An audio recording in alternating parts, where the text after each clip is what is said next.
So, this movie is odd to talk about. I did enjoy it, but it's very confusing plot wise. We get this dude named Owen, and we follow him for a little bit and his younger self, and then after that we stick with the same actor every time, which I have no problem with because he does a good job. But it is pretty funny that they're like, "Oh, 2 years, we got to get a new actor." But then 8 years later, it's the same actor. 20 years later, it's the same actor. And so on and so on. Yet fucking they changed the actor after only being 2 years. Like he started as a seventh grader, and they had an actor, and then they had a new actor play him when he went to ninth, just ninth. Um, this movie is a trans allegory. It's also a PG-13 horror movie. It's it was pretty decent. I related a lot to the main character, even though I'm not trans myself. Because he has this scene where he's talking to Maddie about how he's not really interested in girls or guys. He just really likes TV, and I can relate to that a lot. Though I am gay myself, I don't have that much of a sexual attraction or romantic attraction. Um, so I mean, it was cool to relate to a character in a movie. It doesn't happen too often with me. Um, he was pretty cool, and then we find out that apparently she is actually a girl named Isabel from a TV show that we see throughout the movie called The Pink Opaque. Opaque or something. I don't know how to say the second word. Yeah. And he becomes friends with this person named Maddie. And it turns out she is also from the TV show. I think her name was Tara, though, in the TV show.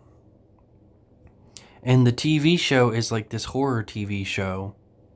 It's actually how they meet, you know. He sees her sitting alone, uh, and she's reading a TV book guide about the Pink Opaque. Or however you fucking say it. Um, and they bond over that a little bit, even though he hasn't seen it. It's something he wants to see. And he sneaks out and goes to her house one night. He says he's going to his other kid's house. I think it was like Joe or something. I don't remember. We never even see him in the movie. But apparently they're not on like the best of terms or something, that they're not friends anymore. Um, because the mom's surprised when he wants to go hang out at his house. So he gets his mom to drop him off there, and he decides to walk the rest of the way to her house once his mom leaves. You know, he wasn't actually doing that. There's also a thing where Maddie briefly goes missing. This movie's kind of all over the place to me. I did think it was a decent movie, but it's kind of hard to follow, and some of it just feels pointless in the end.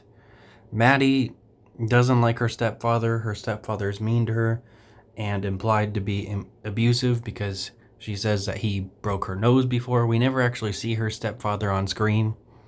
Um, so she wants to run away. She asked him to go with him, but she ends up having to go by herself because he's too scared to go with her and he doesn't want to leave home. He actually confesses to Joe's mom that he's been lying and saying he's been staying there. And, you know, that leads to a little sweet moment. I did want to point out another thing. His dad is also implied to be abusive. His dad. Not just Maddie's stepdad. So they got like a similar situation going. So it makes sense why they would bond. His dad only has like one line of dialogue, and that is when he is in ninth grade now, and he wants to stay up late to watch the TV show, The Pink Show. And his dad's like, "Isn't that a girl show?" And that is the only line he says in this movie. I thought that was interesting. I mean, he has a few scenes here and there, but he never talks, except for that one scene. His mom ends up dying from cancer or something. They don't specify. They don't specify what she's ill with, but she ends up passing away. So he's stuck with his stepdad. We don't really see that much of it. Maddie ends up coming back from disappearing for at least, I think it was like 8 years. And G tells him, hey, she's actually from a TV show, and that's where she's been.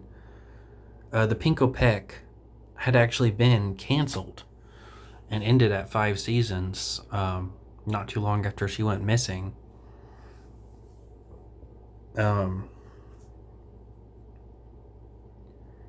There is no kills to speak of, really.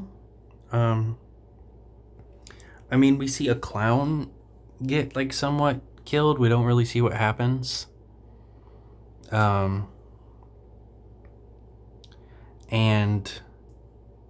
I guess like Isabel and Tara get like their hearts ripped out, but they're like still somehow alive. This movie's just really confusing to me. Other people might have understood it better. Of course, Owen, near the end of the movie, cuts himself open, and he sees, like, a TV inside of him, and then he kind of, like, chuckles in relief, because I guess he's been holding it in. You know, he's been wondering whether or not what Maddie told him was true or not, and he finally knows it is true. But he just kind of closes himself up, I guess, and then just goes and apologizes to a bunch of customers because he had a mental breakdown earlier. And then the movie ends. I was like, what? I don't know, maybe I need to watch somebody else's review on this movie, because maybe it just went over my head. I enjoyed it, but I didn't really understand it.